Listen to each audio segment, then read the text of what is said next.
Bueno, vamos a hablar con el ex ministro de Agricultura y Ganadería de la Nación, hoy diputado nacional.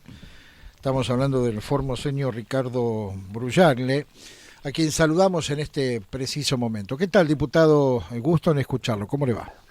Claudio, ¿cómo le va? Muy buenos días. ¿Cómo está usted? Bien, bueno, usted tiene una buena noticia, por lo menos desde el punto de vista del proyecto para las pymes en términos de impositivos.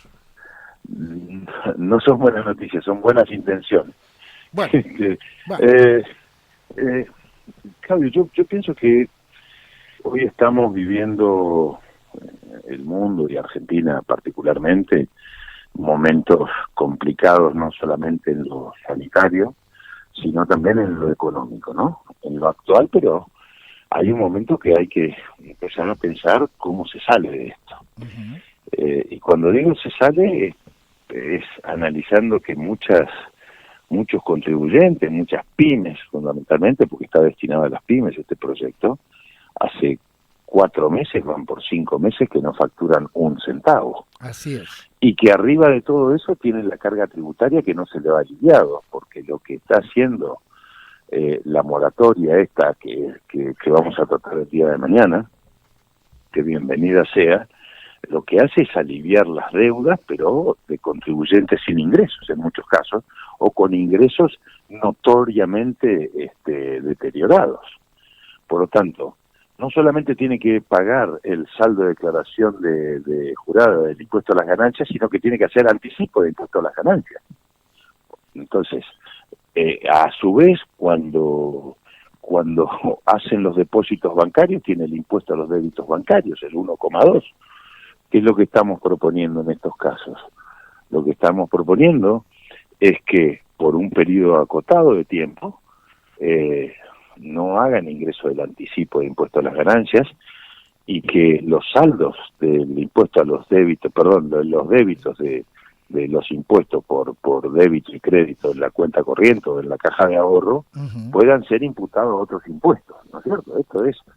algo, una contribución que el Estado, más allá, si el Estado está apretado, imaginemos la pyme. ¿Y qué cree usted que va a pensar y va a decidir el resto del cuerpo? La verdad es que yo creo que el oficialismo sigue a rajatabla los, los ingresos fiscales, ¿no? Sabemos que vamos a tener un déficit de alrededor de 8 puntos de Producto Bruto, eso es una Ujú. realidad. Pero también uno tiene que pensar cómo hacemos porque hay 40.000 pymes que cerraron al mes de abril, tengo entendido, todavía no tenemos lo que pasó mayo, junio y lo que va a pasar en julio y cómo va a seguir. Por lo tanto, creo que tenemos que tener una mirada un poco más amplia. Si el Estado tiene problemas, el contribuyente también. Claro. Yo creo que en líneas generales alguno me podrá decir, mira, esto es mucho, u otro podrá decir, esto es poco, pero creo que es hora de sentarnos a pensar qué se va a hacer, porque en la Argentina estamos teniendo una distorsión de lo que es una empresa o de lo que es una pyme.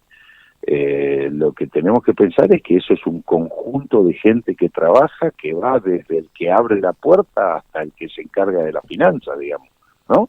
Ujú. Y también está el restaurante sin tener toda esa envergadura, o el bar, o los hoteles, o cualquiera de todos estos emprendimientos que existen. Entonces yo creo que tenemos que pensar como una unidad de negocio y no como solamente en el empresario que a veces se lo demoniza.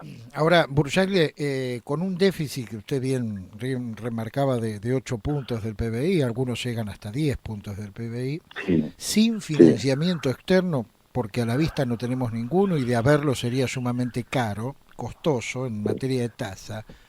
solo nos queda apelar, que es lo que estamos haciendo en estos momentos, a la emisión. Digamos, ¿cuál es el futuro con esto? Y eso tiene un límite, Claudio, ¿no? Porque el Estado tiene básicamente, podemos decir, 4 formas de financiarte, pero vamos a las 3 originales.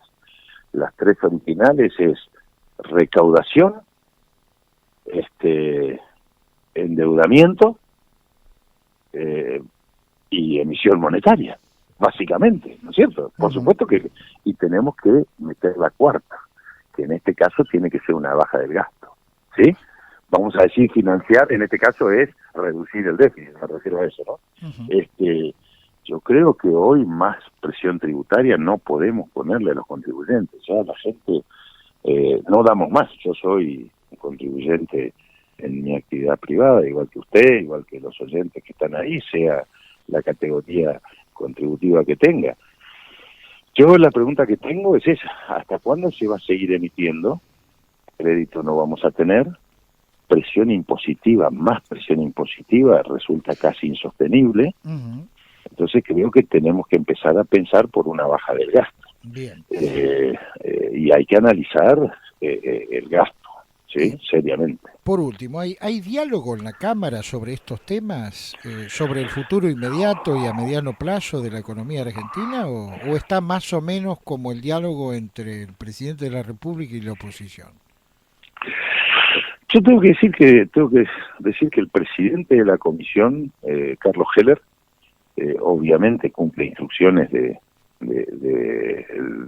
Poder Ejecutivo, ¿no? En esto. Pero tenemos buen diálogo con el presidente. Ahora, es un receptor de inquietudes con buena voluntad, si se quiere, ¿sí? Pero el diálogo es mucho más profundo, porque acá a mí me pareció muy bueno que se haya juntado la CGT con el sector empresarial. Creo que eso es un signo de madurez en la Argentina. Lo que falta es el gobierno en esa mesa. Y es llamativo que el gobierno no convoque. Dicen que el presidente se enojó un poco, ¿no? Por este semi-acuerdo entre CGT y empresarios.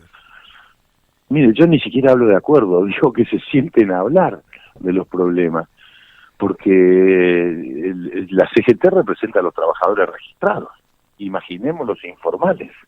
Entonces, si los trabajadores registrados están en problemas, entonces yo creo que si la CGT quiere actuar en representación de esos trabajadores, tiene que sentarse a hablar con los problemas que tiene el sector empleador.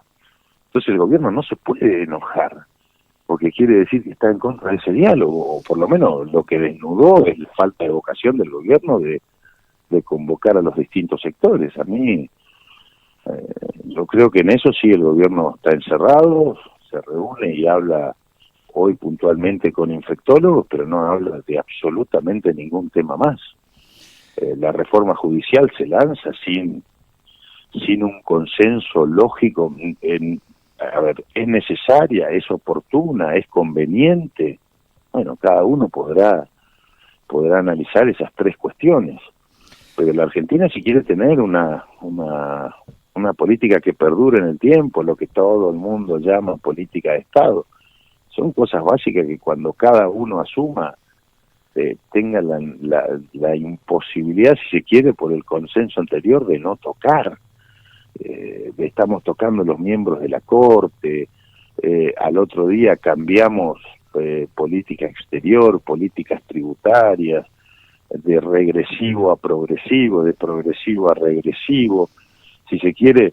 Entonces, yo creo que si esto no se da en la Argentina, es muy difícil pensar una proyección de la situación económica de nuestro país.